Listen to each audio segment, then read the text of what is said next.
నమస్కారం ఘంటారావానికి స్వాగతం. ముందుగా ప్రధానాంశాలు.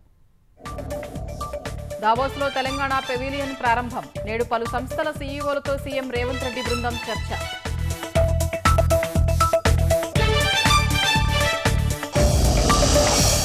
ప్రభుత్వ పథకాలకు లబ్ధిదారుల ఎంపిక కోసం గ్రామ సభలు. కొత్త రేషన్ కార్డులు, ఇందిరమ్మ ఇళ్లను కేటాయించనున్న సర్కారు.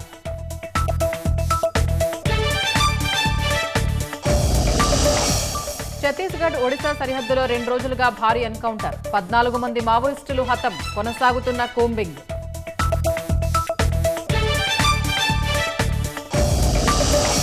కత్తిపోట్ల దాడి నుంచి కోలుకున్న సైఫ్ అలీ ఖాన్. నేడు లీలావతి ఆసుపత్రి నుంచి డిశ్చార్జ్.